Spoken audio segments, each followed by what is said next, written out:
So your business is going to really suffer if you follow advice that the big businesses spit. We built a business from zero all the way to $180 million exit. This was our garage here in the starts and the beginnings, which is always the best part. But we ignored these three key things, right? So just a heads up, these are strongly held views, but they can really work when you're scaling a business with fewer than 50 to 100 employees, which I reckon is the sweet spot for businesses. All right. So the first one, straight into it, that I like to call is management tiers. We actually meant tiers like this, but one of the team accidentally a little typo, but I think it actually really works. So realistically, when you introduce titles, right? So director of engineering, which was one of my last titles, I reckon your business is cooked. Once you start getting there, you start getting layers, you get all these titles, I think the business is on the way down.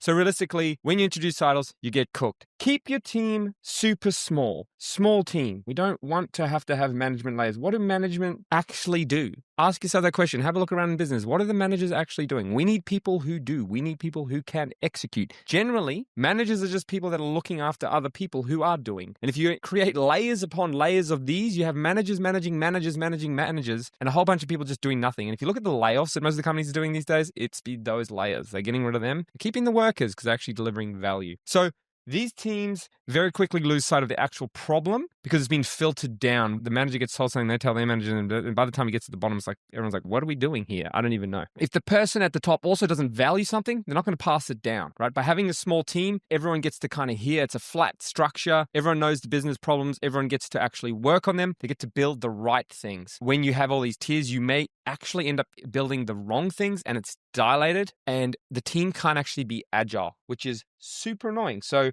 you know that agile feeling you really wanted? Well, you can say goodbye to that because you're not that. You are a bunch of fluff. Now, what also happens here is you end up having these big roadmaps. Like you see this with management because they need to tell their boss, hey boss, this is what we're working on for the next 12 months. But if we all know technology and businesses in general, you can't predict things that far in the future. If you're still building a roadmap that you developed 12 months ago, in this day and age with AI, you're building the wrong thing. So management tiers just leads to sadness. Straight into number 2, sprints in teams. This is something that we avoided as well. So it's like sprints. This is very much a software thing, but think about it as like a 2-week cycle of work and planning. And it sounds really fantastic. It sounds like, oh yeah, we're going to plan our work and then we're going to do our work and then we're going to come back at the end and we're going to talk about our work. Now, the problem is that this just introduces a whole bunch of meetings. And if you know how I feel about meetings, you know that this is already starting to trigger me. But realistically, this is something we avoided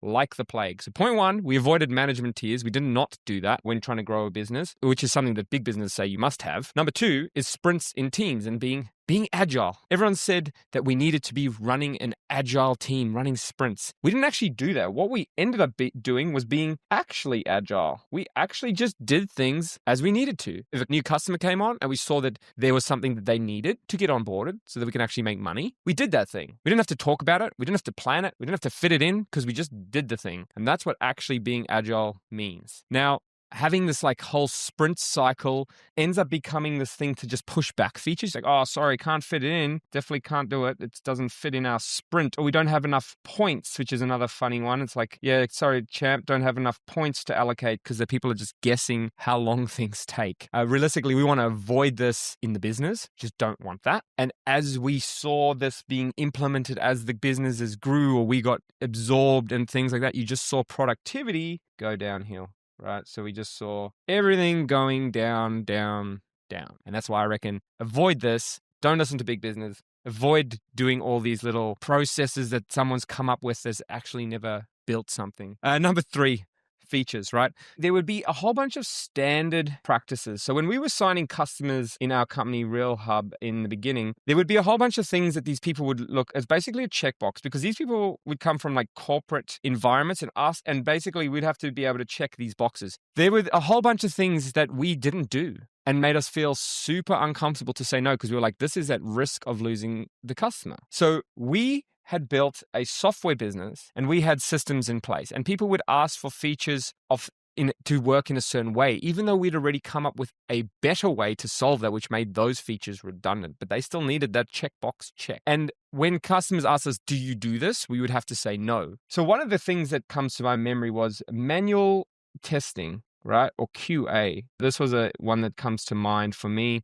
Usually you would have a team of people that tested things to make sure that when you built something, the system still worked. We never had a formal one of these in the early days at all because we used automated testing, right? So we had system tests that did this. And what that meant was we could scale with fewer people and produce actually a better result in the end of the day because the system would test the same thing. We wouldn't get tired or lazy and go like, I'm not testing that. But we wouldn't have the enterprise, what was expected implementation. And then they would go, well, you still need that. And we're like, well, we got this way better version. Another thing we didn't have was SLAs. Now, big business demands SLAs and they expect you to run SLAs. What happens with SLAs, right? So firstly, we didn't have SLAs because we just freaking answered tickets as fast as possible. It was just in our DNA. It was like, just be fast. There's no other thing. And then if there was tickets lying around, like literally in the early days, Frank talks about this still, it was like he would do tickets. This is the founder of the company would do tickets. And guess what? That gets you really in touch with the customer because you know the problems and you can see them happening. Because of our flat structure, we come straight through to us as engineering and we could fix the problem. So these things all tie together. But realistically, we did not have SLAs. Now, what happens with SLAs when you do implement them? It just becomes another thing people can hack. So what people end up doing with SLAs is like you have to answer a ticket or a support request within, let's say it was 1 hour. What do people do? Well, I have to hit my SLA, so they just mark the ticket as done. Even if the customer isn't fully satisfied or resolved. They try and get around like first response time, all sorts of things. It's just like bounce the thing. And what you're doing is you're gaming now a system, but not actually delivering the actual result the customer wants. And you're not actually delivering value. We want to deliver value. That's what we're trying to do. So having these big business concepts in your smaller business, and I'm talking 50 to 100 people, can actually really hurt your business. You think you're like ticking all the boxes and having a great time, but actually you're really slowing down your business. So to quickly sum that up, the 3 things that I reckon you should ignore from big business, and I would like to also hear what you think. There are many, let's be honest, there are many. But the 3 things that come to mind real quick: management tiers, this full sadness of having multiple layers and communication just becoming messy, everything just drowning in meetings. That's number 1. I think if you're going to take one thing and apply it, do this one by not implementing management tiers. So take that however you will. Number 2, sprints and teams, or this is just really an example, but it's following other companies' ideas of being agile. And what does agile really mean? It's the ability to move fast. So do the things that actually allow you to move fast rather than implementing the processes that make it look like you can move fast. And number 3, don't follow the best practices of the business or try and check boxes. You see this in so many things. We're SOC 2 compliant, we're this compliant. And it's like, what does it mean? You self-certified yourself that you're compliant? Don't fall into that trap, especially when you're trying to grow and scale quickly. Yes,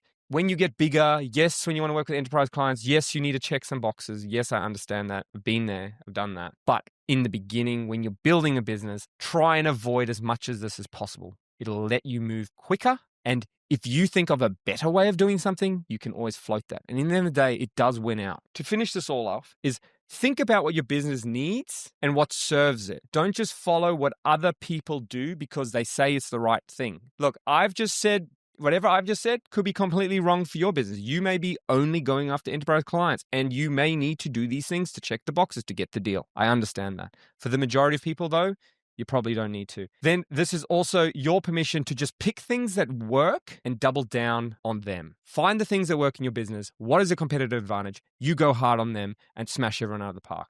That lets you dominate and that lets you win. Also, if you wanted to watch a video on scaling content teams, check out the one that YouTube has recommended. And until next time, catch you on the next one.